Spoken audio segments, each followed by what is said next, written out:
Merci Madame la maire, chers collègues. La biodiversité recouvre trois réalités, la diversité des milieux, la diversité des espèces, la diversité des individus au sein de chaque espèce. C'est bien en étant conscient de ce qu'elle recouvre que nous pouvons agir efficacement et précisément. Elle n'est pas un sujet mineur, accessoire, qui ne serait pas digne d'intérêt. Notre devoir est de maintenir les écosystèmes fragiles à l'heure des grands bouleversements. La biodiversité est précieuse et nécessaire. D'ailleurs, on l'a rappelé, bio en latin signifie la vie. C'est sans doute parce que cela paraît tellement banal, normal et quotidien qu'on pourrait la placer au second plan des préoccupations. C'est justement l'écueil à éviter. De manière générale, la préservation de la biodiversité rejoint le combat contre la pollution et l'épuisement des ressources. À l'heure du dérèglement climatique, qui participe à l'extinction des espèces et des milieux, la responsabilité des hommes et des villes en la matière est cruciale. Cet enjeu, par conséquent global, mondial, doit bien évidemment être pris au sérieux au niveau local. L'implication des territoires est complémentaire de l'action nationale. Les objectifs ambitieux doivent être réalisables et nécessitent l'engagement de tous les acteurs, élus, chercheurs, citoyens, entreprises privées et publiques. Le président de la République, après l'annonce du désengagement des États-Unis de la COP21, a invité les chercheurs à venir travailler en France et a réuni l'ensemble des pays volontaires autour du One Planet Summit le 12 décembre dernier pour fédérer des forces vives et résolues. 12 engagements ambitieux ont été pris. Parmi ces engagements, l'engagement 4 sur les marchés publics et l'accès des collectivités au financement climat attire particulièrement notre attention. Les villes et les régions européennes et du bassin méditerranéen se voient ainsi faciliter l'accès à des fonds publics et privés pour la mise en œuvre du plan climat grâce au programme Global Urbis.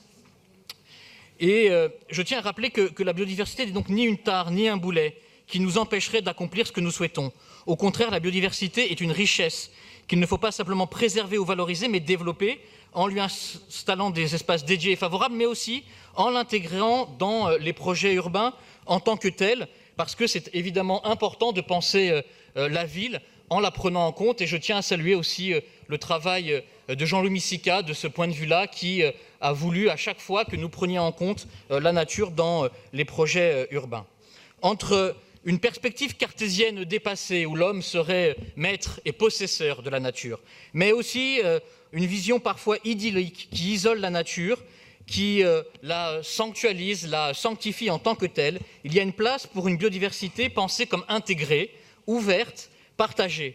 Pour les progressistes, tout ce qui est naturel n'est pas intrinsèquement bon, mais notre devoir en responsabilité est de suivre la maxime de Hans Jonas.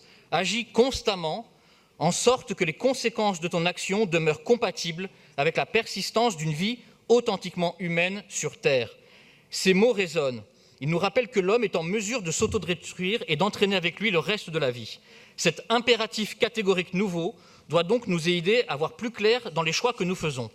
Et de ce point de vue, il y a des critères aussi à prendre en compte. La biodiversité, le rapport à la nature doit être partagé, et vraiment partagé. L'appréhension de tous est importante. Ainsi, les jardins partagés doivent l'être et doivent être ouverts pour tous et non appropriés. Cela requiert un suivi constant pour les élus. Reconnaissons aussi qu'il y a parfois des sujets de conflit.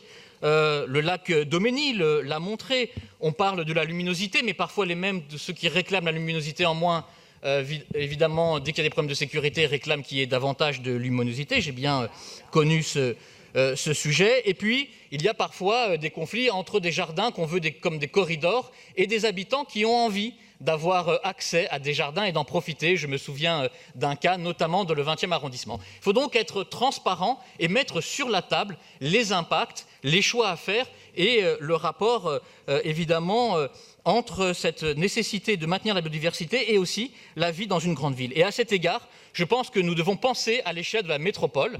Et penser à l'échelle de la métropole, c'est aussi regarder ce que font les autres, regarder le rapport des Parisiens aux forêts qui les environnent et qui ne connaissent, il faut le reconnaître, pas toujours très bien. Donc c'est aussi une façon de traiter ce sujet que de regarder un peu en articulation la région, la métropole et la ville de Paris.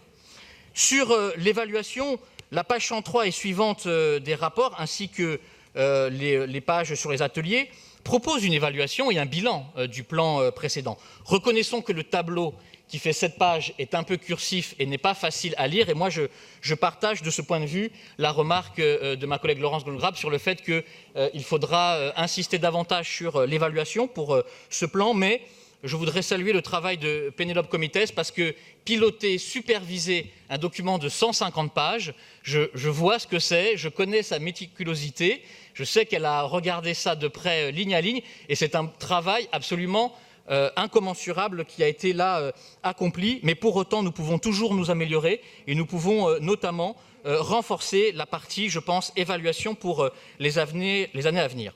Je partage donc les axes et les mesures du plan qui prennent en compte de nombreux enjeux, la finance, la sensibilisation des publics, l'aménagement de la ville, et qui sont des leviers indispensables pour agir concrètement et de manière responsable. Je tiens à le redire clairement, l'enjeu climatique est lié à l'enjeu de la biodiversité, il faut traiter les sujets ensemble, nous sommes responsables du changement climatique et de la disparition des espèces, nous pouvons inverser le cours des événements, réduire notre empreinte carbone, préserver la diversité biologique, tout en développant nos infrastructures, nos villes, de manière éco-responsable, en travaillant main dans la main entre les territoires et l'État. Je vous remercie.